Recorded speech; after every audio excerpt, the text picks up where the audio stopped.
Cricket 360 is there.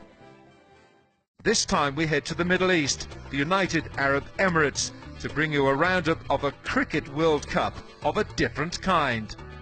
Dubai's newly renovated InSports Club played host to the 10th edition of the Indoor Cricket World Cup, a premier international championship of both men's and women's indoor cricket.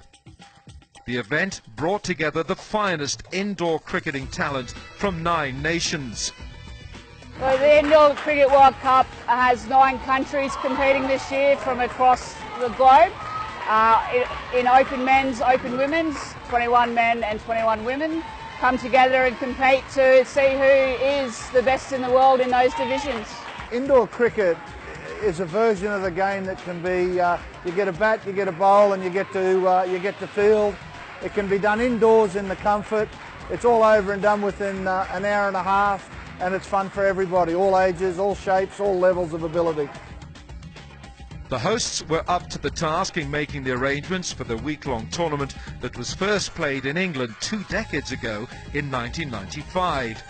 The United Arab Emirates, in partnership with Cricket Australia, secured the hosting rights for the prestigious 2017 World Indoor Cricket Federation World Cup, and it attracted approximately 400 players that included both men and women in senior and junior categories. And among the participating nations, the men's team witnessed a familiar face from the international cricketing arena who was part of the New Zealand squad.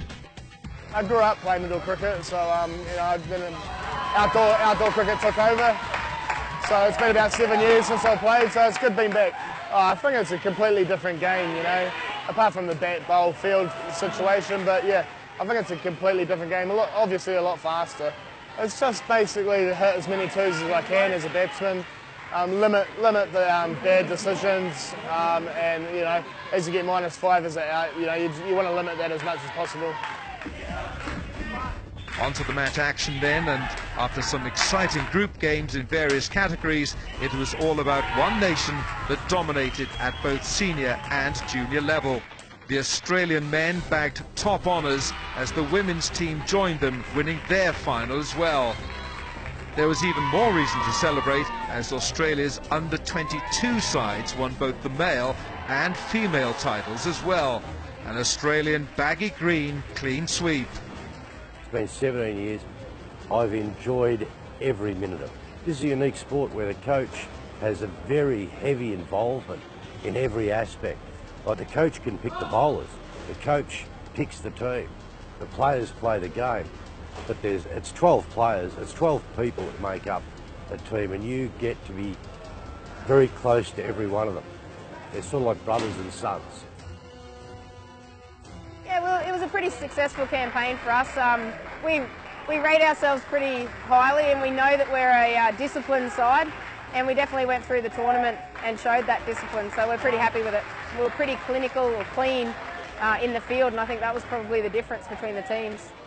It's been a sensational event. It's been probably 2 years in the planning, and the results that we've achieved have been absolutely outstanding. We're more than happy with the uptake from the UAE, all the surrounding areas, and the support we've been given has been fantastic.